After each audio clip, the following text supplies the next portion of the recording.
When a great tradition stops asking the right questions, it begins to die. This is true for all traditions. Same happened in the Islamic tradition. For some time, members of the Islamic tradition, scholars, luminaries, intellectuals, intelligentsia, and others, stop asking the right questions. They either stop asking questions, saying that we don't need this will take us too far afield, we're going to lose our faith, etc. You cannot stop human thinking in the name of protecting the faith, because if you do that, faith becomes devoid of content. It loses its persuasiveness. And sentimental. It becomes sentimental. It becomes purely sentimental. Yes, I believe because I love my family. I believe because, I love our mosque. But when you are challenged on an intellectual basis, why you are believing in this tradition, why you are believing in God, why you are believing in the hereafter, and you don't have good convincing answers, then faith becomes sentimentalized. And that's a big danger for faith, because once you take away that sentimental element and put something else in it, that's it. It's gone forever. Right. You cannot recover from that. So you have to keep the intellectual principle strong. Unfortunately, the Christian tradition in the 17th, 18th centuries lost that. They were not able to provide new answers. And another path was open, in a sense, in the West. Enlightenment and the rest. So when you stop asking questions, that's big danger for any tradition. And then when you start asking the wrong questions, that's another problem. You get lost. You have to find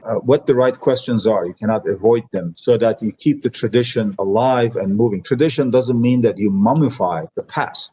Tradition doesn't mean that you simply have a nostalgic idea about what happened in the past. Tradition means that something very precious has been given to you, and now you're asked to do something with it. Right. And if you don't know what to do with it, you are basically betraying your tradition. You're not giving its due. If you take that tradition, bring it today, revive it, revise it, energize it, vivify it, and then add something to it, and then, you're part of a living tradition. Otherwise, tradition becomes just history. What you need is not history. What you need is a living tradition on which you can shape your present and future. It's only through that interactive and dynamic approach or relationship with tradition that, we can benefit from the great luminaries of the Islamic tradition. Yes, Imam Ghazali is extremely important. From Al-Farabi to Mullah Sadra, they are extremely important. From Ziryab, right, in Andalusia, the great musician, to Mimar Sinan, the architect. But you just don't want to simply admire their work. You want to learn from them. You want to engage them. I want to ask questions to Al-Ghazali and Farabi. And, I want to get answers. But then, I have to ask the questions of the today, of the present day, and come up with answers that will make sense in that long tradition of thinking through reason and through our hearts.